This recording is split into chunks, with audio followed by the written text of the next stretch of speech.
Surabaya Mengaji. Yuk, dukung dakwah Surabaya Mengaji. Salurkan harta terbaik Anda untuk operasional dakwah.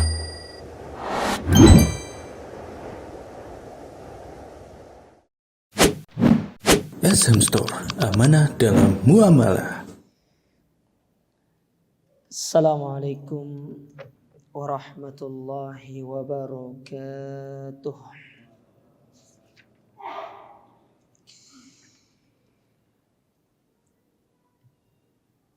Innal hamdalillah nahmaduhu wa nasta'inuhu wa nastaghfiruh wa na'udzu billahi min shururi anfusina wa sayyiati a'malina. La ilaha illallah wahdahu la syarikalah wa asyhadu anna Muhammadan abduhu wa rasuluh. Amma ba'du, kaum muslimin wal muslimat, ikhwani fillah, para jamaah yang semoga senantiasa dirahmati Allah. Alhamdulillah, kita bersyukur kepada Allah Azza wa Jalla di kesempatan malam hari yang berbahagia ini. Allah kembali mempertemukan kita di dalam majelis yang mulia ini, di dalam salah satu rumah di antara rumah-rumahnya Syarah Al-Arba'in An-Nawawiyah, penjelasan dari 40 hadis yang ditulis oleh Imam An-Nawawi Abu Zakaria Yahya ibn Sharaf An-Nawawi. Dan kita masih pada hadis yang ke-19, di mana terakhir kita sampai pada penjelasan ucapan Nabi alaihi salatu wassalam, wa idzasta'anta fasta'in billah. Kalau kalian meminta pertolongan, mintalah pertolongan kepada Allah Subhanahu wa ta'ala. Bahwasanya pertolongan itu semata-mata milik Allah, baik dalam perkara yang manusia itu mampu untuk membantu kita atau menolong kita, lebih-lebih dalam perkara yang manusia tidak mampu. Tetap yang paling utama untuk kita datangi untuk memohon pertolongan adalah memohon pertolongan kepada Allah, disertai dengan kita menyandarkan pertolongan itu semata-mata merupakan karunia dari Allah Subhanahu wa ta'ala. Tapi sekarang kita masuk ke kalimat yang berikutnya, yaitu Nabi alaihi salatu wassalam mengatakan, ketahuilah kalau sekiranya umat ini berkumpul untuk memberikan kau manfaat, niscaya manfaat itu tidak akan bisa engkau raih kecuali apa yang telah Allah takdirkan untukmu. Tidaklah satu kebaikan yang ingin diberikan oleh orang kepada kita, kalau kebaikan itu tidak pernah Allah gariskan, tidak pernah Allah takdirkan untuk kita bisa meraih kebaikan itu, maka niscaya kebaikan itu tidak akan mampu untuk kita meraihnya, meskipun manusia berupaya untuk memberikannya kepada kita. Dikatakan di sini, al-ummatu kulluha min awwaliha ila akhiriha. Yang dimaksud dengan ummah dalam hadis ini yaitu seluruh manusia dari awal sampai akhirnya. Jadi Nabi memberikan sebuah gambaran, andai kata seluruh manusia itu berkumpul dari zaman Nabi Adam sampai manusia terakhir. Mereka berkumpul, mereka bersepakat ingin memberikan kita satu kebaikan, ingin memberikan kita satu manfaat. Lau istama'at ala an yanfa'uka bi syai'in lan yanfa'uka illa bi syai'in qad katabahu Allahu lak. Tapi kalau manfaat itu tidak pernah Allah gariskan, tidak pernah Allah catatkan untuk bisa kita meraihnya, tak mungkin kita bisa meraihnya. Ya. Baik itu dengan usaha orang atau usaha diri kita. Kita berusaha untuk mengambil satu manfaat untuk diri kita, jemaah. Tapi kalau manfaat itu tidak pernah Allah takdirkan, tidak akan bisa untuk kita mendapatkan manfaat ataupun kebaikan itu. Meskipun kita sudah berupaya bersungguh-sungguh untuk mendapatkannya, bahkan kita sudah mengatur strategi apa yang harus kita lakukan agar hal itu bisa kita gapai, bisa kita raih. Tapi kalau Allah tidak pernah menakdirkan, tidak bisa. Tidak bisa. Coba lihat contoh kasus Nabi SAW ketika Nabi ingin memberikan hidayah kepada pamannya Abu Thalib. Dalam hadis yang panjang yang diriwayatkan dari Sa'id ibnu Musayyab, dari bapaknya Ibnu Musayyab.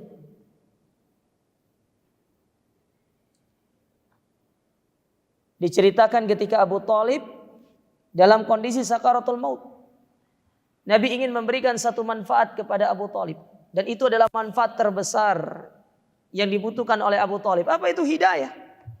Abu Thalib masih dalam kondisi kafir. Dia butuh hidayah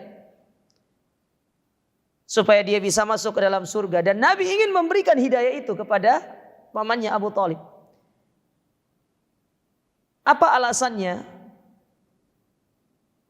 Kata Syekh Muhammad bin Shalih Al-Utsaimin dalam buku beliau Al-Qaulul Mufid, Syarah Kitab Tauhid. Antum baca pada bab firman Allah Ta'ala, innaka la tahdi man ahbabt.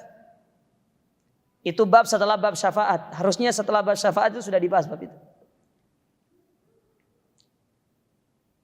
Di antara sebabnya yang pertama, karena Nabi cinta kepada pamannya. Wajar, pamannya beliau, yang merawat beliau, yang menjaga beliau.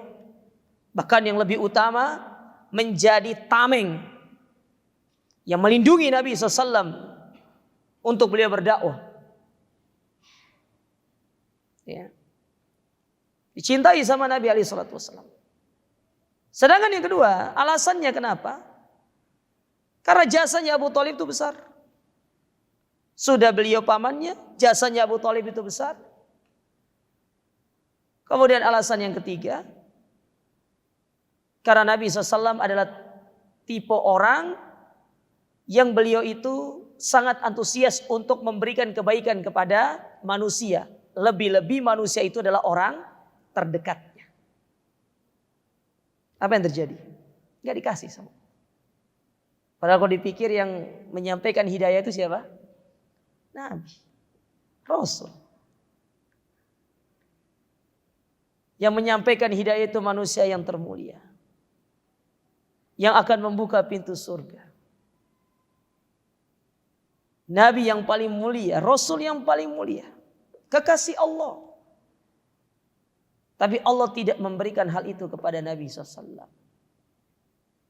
Kalau Nabi saja tidak mampu memberikan kebaikan kepada siapa yang Nabi cintai, apalagi kita yang sekedar manusia biasa. Siapa kita dibandingkan dengan kedudukan?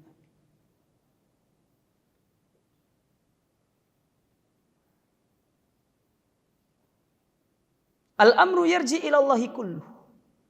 Segala perkara itu kembali ke tangan Allah. Seorang mukmin kalau dia mengimani perkara ini, hidupnya nyaman, hidupnya tentram. Ketika dia ingin menggapai sesuatu, ternyata Allah tidak memberikan kepada dia, dia cukup mengatakan, takdir Allah itu yang terbaik. Pilihan Allah itu terbaik. Akan hilang rasa kebencian, akan hilang dalam diri kita rasa suudzon sama Allah kalau kita bisa menanamkan hal itu dalam diri kita. Karena kita memiliki satu prinsip, wallahu ya'lamu wa antum la ta'lamun. Pilihan Allah itu yang terbaik. Pilihan Allah itu terbaik. Ya.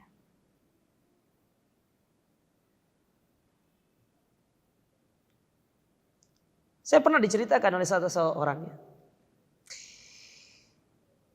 Jadi orang ini dia cerita sama saya, Ustaz, saya tuh kepingin membeli barang. Ya. Saya pingin membeli barang.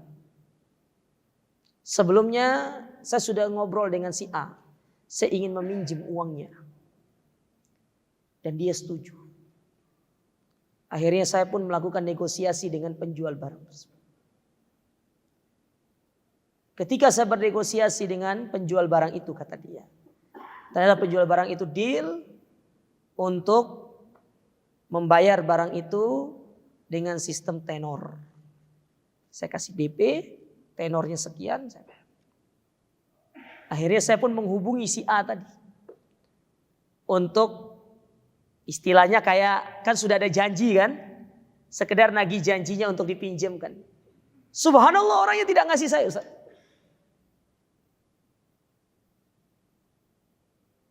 Saya kecewa. Kenapa dulu tadinya janji kemudian dia tiba-tiba tidak memberikan.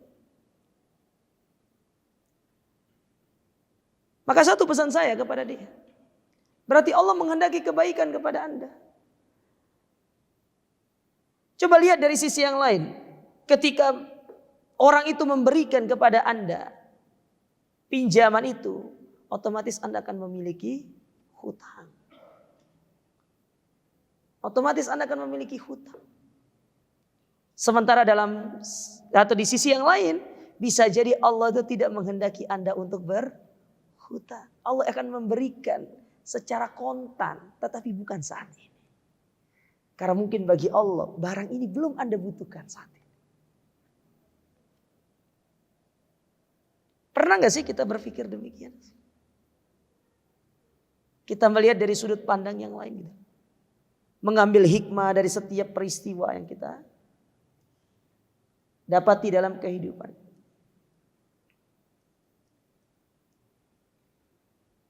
Itulah iman kepada takdir. Makanya ketika penyebutan tentang takdir, Nabi SAW mengulangi ucapan takdir itu dengan mengatakan antu'mina billah wa malaikatihi wa kutubihi wa rasulihi wal yaumil akhir. Diulang sama Nabi. Wa tu'mina bil qadri khairi wa syarri. Engkau beriman dengan keimanan yang sempurna terhadap apa yang Allah takdirkan, baik yang buruk ataupun yang baik. Sama dengan ini. Pilihan Allah itu terbaik. Ya.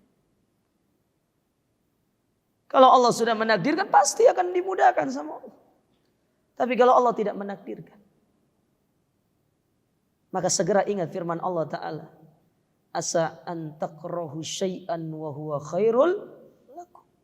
Wa asa an tuhibbu syai'an wa huwa syarrul lakum. Wallahu ya'lamu wa antum la ta'lamun. Allah yang tahu. Kita tidak tahu. Allah yang ngerti. Allah yang faham. Allah yang memahami kebutuhan kita. Dan Allah memberikan kebutuhan itu sesuai dengan apa yang menjadi kebutuhan kita memang. Diberikan pada saat yang tepat, pada waktu yang pas. Di saat kita benar-benar membutuhkan hal tersebut. Maka apa pesan dari Nabi SAW? Seolah-olah pesan di sini apa? Na'tamid Allah. Sudah, kita bersandar sama Allah Ta'ala. Kita berharap hanya kepada Allah. Ya. Kita meminta hanya kepada Allah. Wa na'lamu annal ummata la yajlibuna khairan illa biidnillah. Karena enggak mungkin seorang itu mendapatkan satu kebaikan meskipun dia sudah bersungguh-sungguh untuk melakukan kebaikan dan mendapatkan kebaikan itu. Tapi kalau Allah tidak mengizinkan, tidak bisa. Ingat peristiwa Nabi. Tidak bisa. Nabi tidak mampu memberikan hidayah kepada paman. Sampai-sampai Allah menurunkan 2 ayat untuk mengingatkan Nabi. Yang pertama surat At-Taubah ayat yang ke-113. Dan yang kedua surat Al-Qasas pada ayat yang ke-56. Innaka la tahdi man ahbabt. Walakinnallaha yahdi man yasha. Wallahu a'lamu bil muhtadin. Engkau tidak mampu memberikan hidayah kepada siapa yang kau cintai. Tapi Allah memilih hidayah itu kepada siapa yang dikehendaki. Allah yang tahu siapa yang berhak untuk mendapatkan hidayah.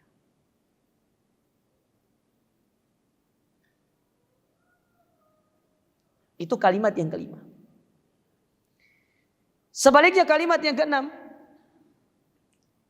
Nabi mendatangkan lawannya. Kalau tadi manfaat, kalau sekarang kemudorotan. Tidaklah satu kemudorotan itu, kata Nabi, tidak akan mampu menimpa dirimu. Kalau memang kemudorotan itu tidak pernah Allah catat. Semua yang terjadi di atas muka bumi ini jamaah, 50.000 tahun sebelum Allah ciptakan langit dan bumi sudah dicatat semuanya. Apa yang akan terjadi, peristiwa apa yang akan kita alami, kebaikan apa yang akan kita dapatkan, semuanya sudah dicatat sama Allah Ta'ala. Tinggal kita berdoa sama Allah, ya Allah berikan aku yang terbaik.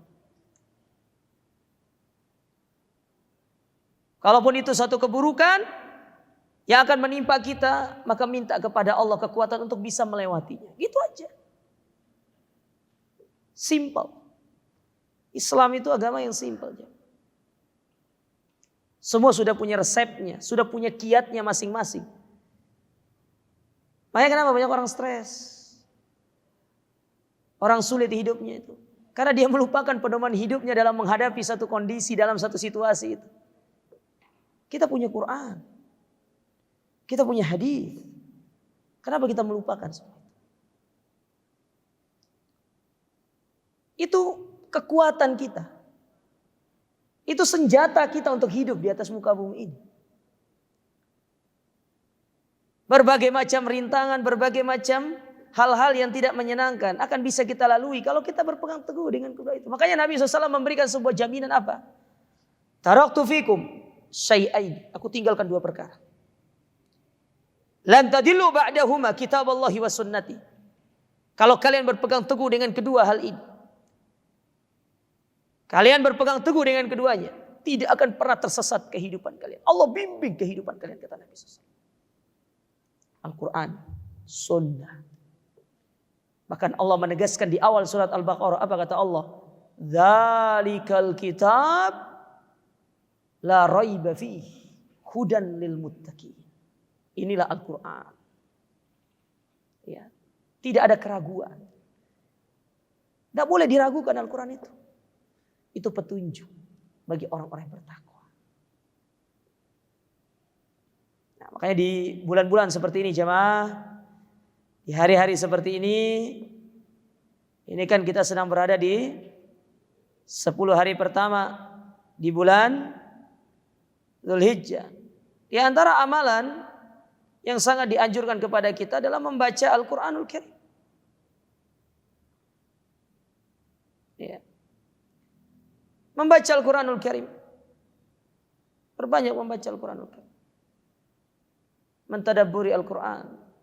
Mengambil pelajaran dari Al-Quran. Karena barang siapa yang tidak bisa mentadabburi Al-Quran, mungkin dia bisa jadi masuk dalam firman Allah Ta'ala, afala yatadabbaruna Al-Quran. Kenapa banyak di antara manusia tidak bisa mentadabburi Al-Quran? Amma ala qulubin aqfaluha. Atau mungkin bisa jadi di dalam hati kita ada gemboknya, sehingga kita tidak bisa mentadabburi Al-Quran tersebut. Berarti tugas kita sekarang dibuka gembok itu, supaya Al-Quran itu bisa masuk dalam diri kita. Taib. Itu kalimat yang keenam, kita bersama. Jadi kalau tadi kebaikan, keburukan. Tidak ada yang mampu menolak keburukan kecuali Allah Ta'ala. Jadi bukan menolak keburukan itu datang ke dukun, minta jimat. Ya minta apa lagi? Jimat ya kebanyakan ya. Entah jimatnya berupa gelang, berupa kalung, ya, atau mungkin mandi kembang 7 rupa, pakai bunga Kamboja. Buat apa jemaah? Gak ada yang bisa menolak kemudaratan kecuali Allah Ta'ala. Ya. Seluruh kebaikan keburukan itu di tangan Allah. Maka supaya keburukan itu terhindarkan, kebaikan bisa kita dapatkan, maka mintalah kepada Allah Ta'ala. Minta sama Allah. Angkat tangan kita kepada Allah Ta'ala. Taib. Kemudian kalimat berikutnya, kalimat yang ketujuh. Rufi'atil aqlam wa jaffatis suhub. Pena-pena telah diangkat dan lembaran-lembaran telah kering. Apa maksudnya? Yakni annama katabahu Allahu azza wa jalla qad intaha. bahwasanya segala takdir yang Allah catat itu sudah selesai. Fal aqlamu rufi'at was suhuf jaffat wala tabdila li kalimatillah. Pena diangkat, lembaran telah kering dan tidak ada lagi yang bisa untuk dirubah-rubah. Mungkin timbul dalam benak antum ya, Ustaz, kan yang bisa merubah takdir itu doa. Katanya takdir gak bisa dirubah, tapi ada hadis yang mengatakan la yaraddul qada illa doa. Tidak ada yang bisa merubah takdir itu kecuali doa. Maksudnya gimana? Katanya takdir gak bisa dirubah, tapi kok ada hadis yang mengatakan takdir itu bisa dirubah dengan doa.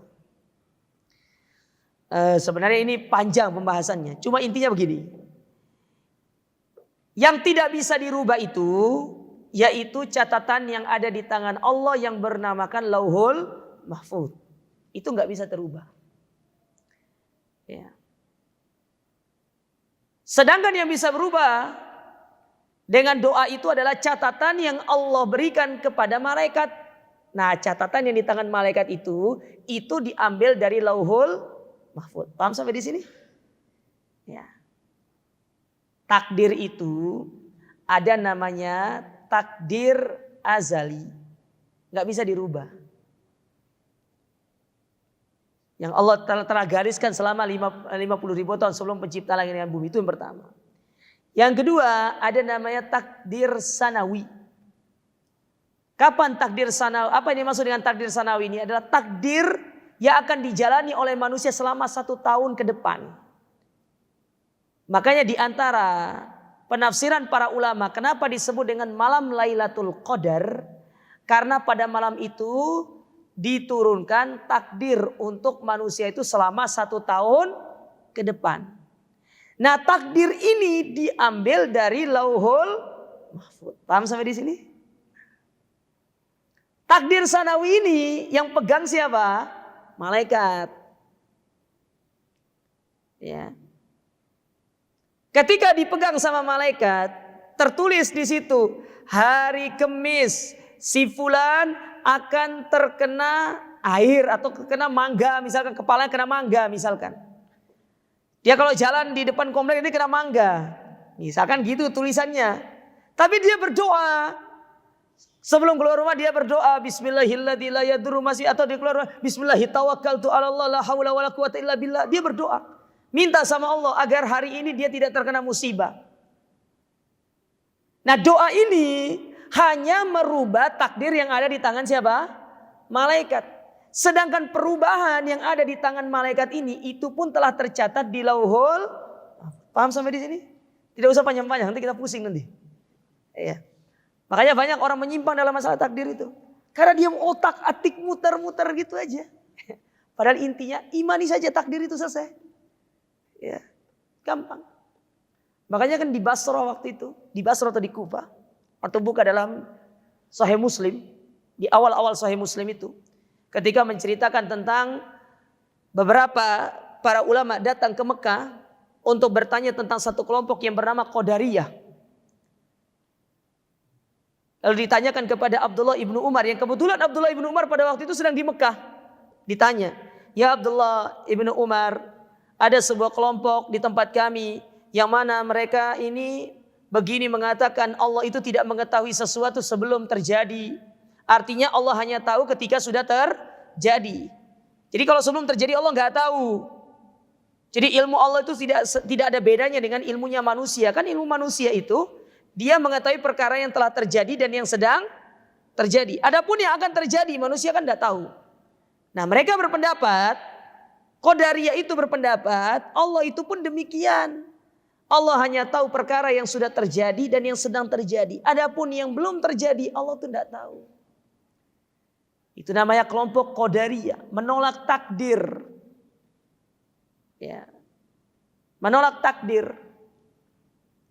Maka Abdullah bin Umar berpesan kepada mereka, "Lau anfaqa misla Uhudin dhahaban." Kalau sekiranya mereka berinfak 1 gunung Uhud emas, Allah tidak akan menerima infaknya sampai dia beriman terhadap takdir. Ya, jadi ada orang yang menolak takdir itu. Ya, untuk kalau baca penjelasan tentang Qadariyah, Ya, bahkan sampai-sampai Nabi SAW mengatakan apa? Al-Qadariyah majusu hadhil ummah. Bukan, para ulama mengatakan Qadariyah itu adalah majusinya umat ini. Karena mereka adalah orang-orang yang menolak takdir. Tidak menerima takdir Allah. Makanya kita sebagai ahlus sunnah, kita cukup katakan kita beriman dengan takdir Allah. Segala takdir Allah itu baik. Kalaupun ada hal-hal yang tidak menyenangkan yang kita dapati, pada hakikatnya semua itu ada hikmah yang besar yang Allah siapkan bagi kita. Selesai hidup ini. Enak hidup ini. Antum beli tahu campur, sampai sana habis ya sudah takdir gitu loh. Jangan dimarah tukang tahu campurnya, Bu. Ya apa saya sudah jauh ke sini habis. Wah berat ibu ini, misal. Ya, cari lagi. Pergi lagi ke tahu campur yang lain, ternyata tidak ketemu. Ya, sudah 3 kali tak cari ternyata habis semua. Langsung bilang hari sial. Itu termasuk orang tidak beriman dengan takdir. Gak ada hari-hari sial itu. Ya memang hari itu memang bukan rezeki antum makan tahu campur. Ya, kan gitu. Mosok gara-gara tahu campur antum bilang hari ini hari sial. Ya, enggak ada istilah seperti itu, Jemaah. Taib. Itu maksud dari rufi'atil aqlam wa jaffatis suhuf. Sudah semua ditakdirkan sama Allah. 50.000 tahun. Kata Nabi SAW, kataballahu maqadir khalaiq qabla an yakhluqas samawati wal ard. Allah mencatat takdir manusia ini 50.000 tahun sebelum Allah menciptakan langit dan bumi. Semuanya telah tercatat dan Allah meletakkan arsy-Nya di atas air. Ya, Allah meletakkan arsy-Nya di atas air. Antum tidak usah bayangkan arsy di atas air itu gimana. Wallahu a'lam bishawab sudah. Ya. Antum kalau mikir sesuatu yang antum tidak pernah lihat, gila lama-lama. Ya, serius. Jangan mikir sesuatu yang aneh-aneh pokoknya. Kita ini suka memikirkan sesuatu yang tidak sesuai dengan kemampuan kita. Taib. Kemudian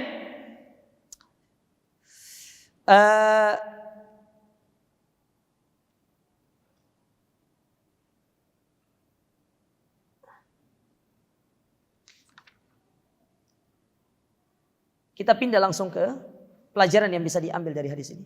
Karena apa yang dibawakan oleh Imam At-Tirmidzi sebagai tambahan dari hadis ini itu hampir sama dengan yang diriwayatkan sebelumnya. Apa pelajaran yang bisa diambil dari hadis ini?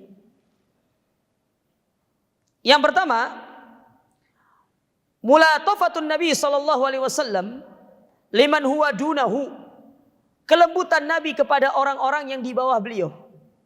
Maksudnya di bawah beliau di sini bisa di bawah beliau secara umur, bisa di bawah beliau secara ilmu. Tetapi kalau kita lihat dari konteks hadis ini, Ibnu Abbas itu di bawah Nabi dalam segala sisi. Di bawah umur iya. Ilmu juga iya. Tetapi coba lihat, meskipun beliau itu seorang Nabi, tapi tidak ada sedikit pun rasa angkuh dalam diri beliau. Beliau menunjukkan sikap tawadu. Apa tawadunya? Nabi yang membonceng Ibnu Abbas. Kayak ibarat naik motor, beliau yang nyetir gitu loh, antum di belakang. Kayak antum digonceng ustadz yang nyetir gitu loh. Ini kalau di dalam kehidupan kita lihat, oh ustadz gonceng jamaahnya, kurang ajar jamaahnya itu. Nggak gitu juga. Nggak mesti. Ya. Cuma ya keterlaluan kalau jamaahnya itu tidak tahu ustadznya sepuh, antum suruh ustadznya yang gonceng antum. Nah, ini kurang adab namanya. Ini ustaznya sudah 65 tahun terus antum di belakang. Nah, ini kurang adab namanya. Ya. Tetapi yang benar itu kalau di antara adab bahwasanya kita yang harus berkhidmat terhadap guru kita. Tapi kalau antum ketemu sama saya nggak apa-apa, saya yang gonceng karena masih muda soalnya. Nggak perlu. Masih muda. Ya antum ketemu ustaz sepuh misalkan beliau. Antum gonceng, apalagi beliau adalah orang yang sudah makan asam garam, bukan asam garam aja dimakan ini. Kehidupan dalam dakwah ini jemaah. Semua merasakan bagaimana pengalaman kita muliakan. Kita muliakan beliau karena ilmunya. Tetapi jangan sampai gulu juga. Karena kadang-kadang kita suka berlebih-lebihan juga dalam menghormati guru-guru kita.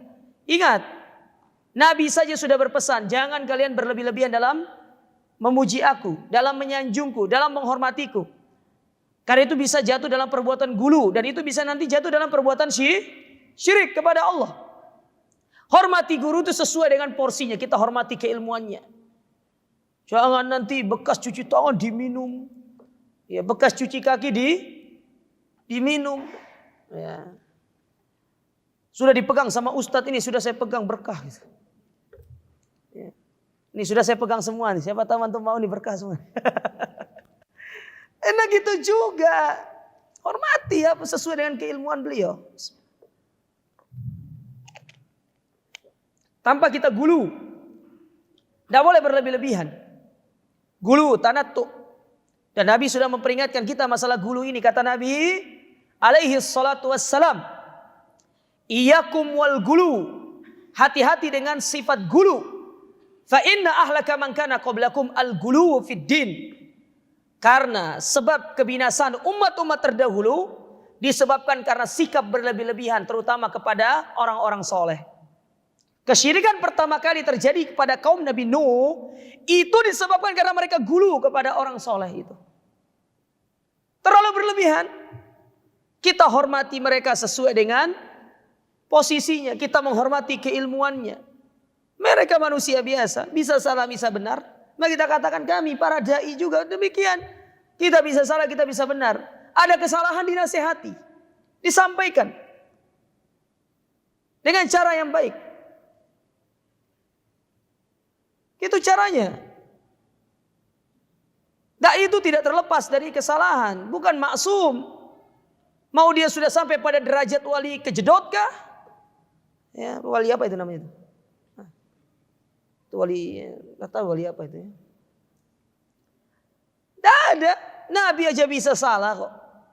Nabi bisa melakukan kesalahan. Beliau salah. Beliau pernah melakukan kesalahan. Lihat bagaimana ketika beliau menjikapi dalam sebuah kasus, beliau kedatangan Abdullah ibnu Ummi Maktum dengan pembesar Quraisy. Menurut beliau, menyambut orang-orang Quraisy ini sudah hal yang terbaik.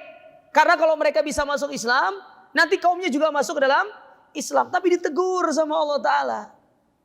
Abasa wa tawalla an ja'ahul a'ma. Engkau bermuka masam lalu berpaling ketika ada orang buta datang kepadamu. Orang buta itu Abdullah ibnu Ummi Maktum. Allah menurunkan itu untuk menegur Nabi. Itu artinya Nabi salah. Nabi salah.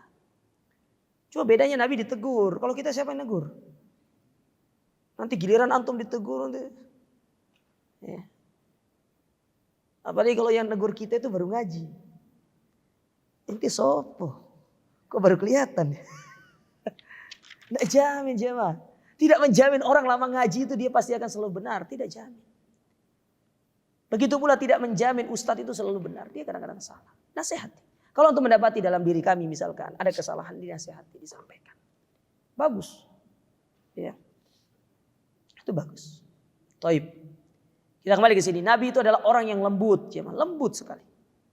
Sikap beliau adalah sikap yang lembut. Tawadhu orangnya Nabi SAW itu. Berapa kali dikisahkan Nabi itu membonceng beliau yang di depan, para sahabat yang di belakang. Masya Allah, tawadhu sekali Nabi SAW itu. Luar biasa sekali.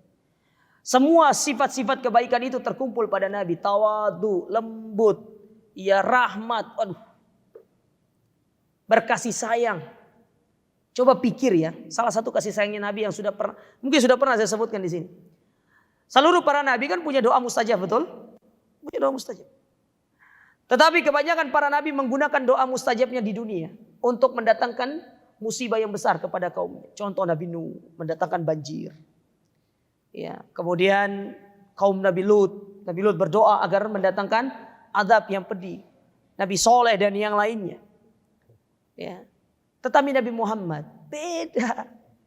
Beliau simpan doa tersebut. Untuk apa? Dijadikan syafaat nanti di hari kiamat. Untuk siapa? Untuk umatnya. Itu bayangkan ya. Ya. Tapi yang sangat disayangkan itu ya.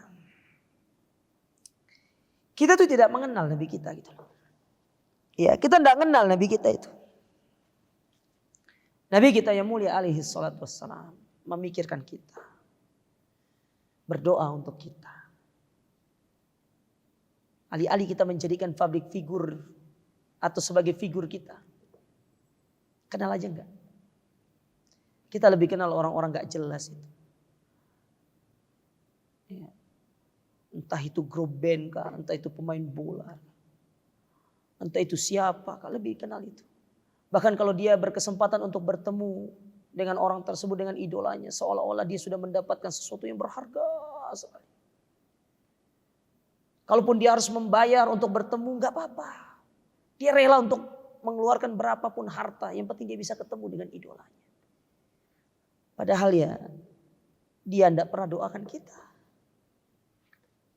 Antum teriak juga, dia responnya biasa-biasa aja. Di hari kiamat juga tidak bisa nolong kita. Di hari kiamat pun tidak dirindukan kita. Bahkan lebih parahnya, kalau dia orang kafir, kita dikumpulkan bersama dia di dalam api neraka. Berbeda dengan Nabi kita. Nabi SAW, ketika beliau sedang duduk, beliau menangis. Menangis.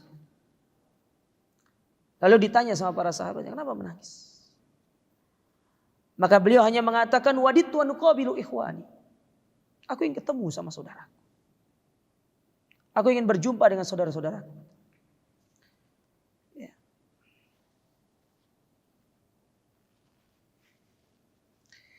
Maka para sahabat Nabi SAW yang ada di sekitar beliau, mereka mengatakan, ya Rasulullah, alasna ikhwanaka, bukankah kami ini saudara?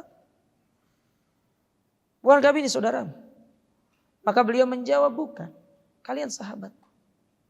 Saudaraku itu adalah orang-orang yang nanti datang sepeninggalku dan aku tidak bertemu dengan mereka. Aku rindu ingin bertemu dengan mereka. Aku ingin ketemu sama mereka. Lalu ditanya, terus gimana cara engkau mengenal mereka? Mereka itu banyak. Engkau tidak pernah melihat mereka. Terus gimana cara engkau mengenal mereka? Maka Nabi mengatakan, seorang pemilik kuda, ketika dia melepaskan kuda di antara ribuan kuda, dia bisa mengenal kudanya yang mana. Karena kuda itu punya tanda, punya ciri. Maka begitu pula umatku. Ada tanda, ada ciri yang aku bisa mengenal dia. Dan aku bisa tahu itu umatku. Itu umatku. Tapi kita tidak pernah mengenal ciri-ciri Nabi kita yang mulia. Coba dari sekian banyak warga negara Indonesia yang muslim, taruh 80%. Berapa yang mengenal karakter serta ciri Nabi SAW? Coba tanya. Sedikit. 1 dari 10 belum tentu ada. Padahal berjuang untuk kita, berperang untuk kita, mendoakan kita, menunggu kita di telaganya.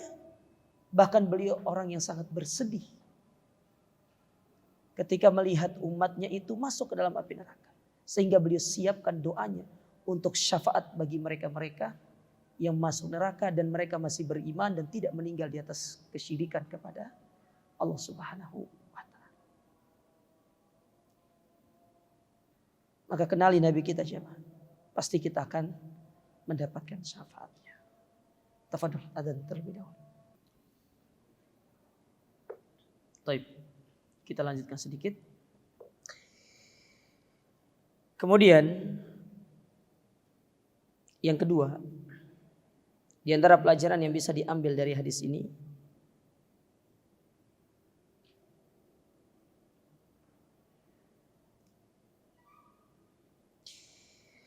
hadis ini mengajarkan kepada kita annahu yambagi, bahwasanya seyogyanya liman alqa kalaman, yang ingin menyampaikan satu ucapan, satu nasihat, dza ahammiyatin an yuqaddima lahu,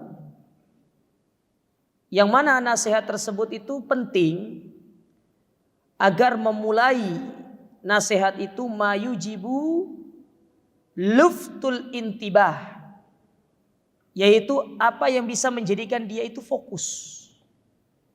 Misalkan kalau kita ingin menyampaikan satu yang penting, kita awali dengan perkara yang bisa membuat orang itu dia memperhatikan kita. Ya. Karena ini sesuatu yang penting ingin kita sampaikan supaya tatkala kita nyampaikan itu masuk ke dalam otak atau masuk ke dalam hatinya gitu.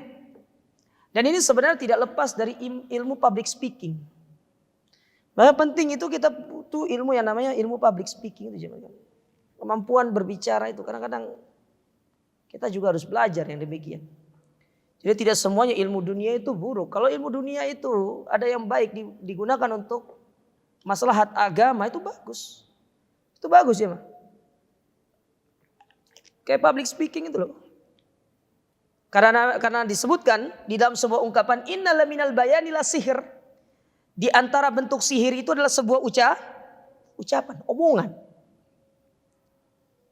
Ya. Ucapan atau omongan. Dan Nabi SAW diberikan ilmu seperti itu sama Allah Ta'ala. Tanpa beliau belajar. Karena beliau seorang Nabi. Nah kita belajar. Ya. Belajar. Perlu memiliki kemampuan-kemampuan demikian. Maka kita katakan tidak semuanya ilmu dunia itu dia buruk. Tergantung antum manfaatkannya untuk apa. Ilmu agama pun kalau antum manfaatkannya untuk urusan dunia tidak baik jadinya. Nggak baik. Sebaliknya ilmu agama, ilmu dunia kalau antum manfaatkan untuk akhirat dengan tujuan untuk membantu dakwah, contoh ya, kayak tadi ilmu speaking atau ilmu yang lain. Antum ahli dalam bidang komunikasi misalkan.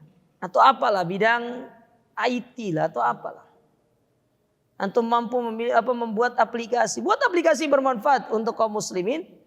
Entah seperti aplikasi tentang sholat. Meskipun sudah banyak ya. Tapi antum membuat aplikasi tentang sholat misalkan. Tapi dengan istilahnya ada kelebihannya tersendiri. Lalu orang menggunakan itu dia terbantu dengan aplikasi tersebut. Dapat pahala aja mah. Dapat pahala. Jadi tidak semua ilmu dunia itu dia tercela, tidak. Selagi kita menggunakan pada perkara yang bermanfaat. Tapi kita kembali ke sini. Jadi perlu untuk diawali dengan perkara-perkara yang membuat orang itu fokus. Ya, seperti Nabi di sini. Nabi memanggil dia, ya gulam. Ya gulam, wahai anak kecil. Akhirnya dia perhatian. Aku akan ajarkan kepadamu beberapa hal. Sehingga dia mendengar. Nah, itu pun perlu. Seperti antum ingin menasehati anak antum. Atau antum sebagai seorang pimpinan ingin menasehati karyawan antum. Antum harus memiliki kemampuan seperti ini. Bagaimana nasihat yang antum sampaikan tidak usah lama-lama. 3 menit antum berbicara itu bisa melakukan sebuah revolusi yang luar biasa. Itu perlu, penting itu. Ya, kadang ada orang ngomong 1 jam ngalor ngidul. Ditanya apa yang diomongkan? Waduh, pimpinan saya lucu. Ya. Tidak bagus. Baik. Itu yang kedua. Yang ketiga, pelajaran yang bisa diambil dari hadis ini, anna man hafizahullah, hafizahullah. Orang yang menjaga Allah, Allah akan jaga dia. Ini berlaku namanya apa? Al jaza min jinsil amal. Balasan sesuai dengan perbuatan. Antum jaga Allah, Allah jaga antum. Antum tinggalkan Allah, Allah tinggalkan antum. Itu aja. Falamma zagu azagallahu qulubahum. Ketika kita sudah mulai untuk menyimpang, Allah simpangkan kita. Ketika kita sudah mulai melupakan Allah, Allah melupakan kita. Maka coba lihat. Ketika Allah Ta'ala menyebutkan tentang balasan bagi orang-orang yang buta hatinya di dunia. Allah balas perbuatan mereka dengan buta penglihatan di hari kiamat.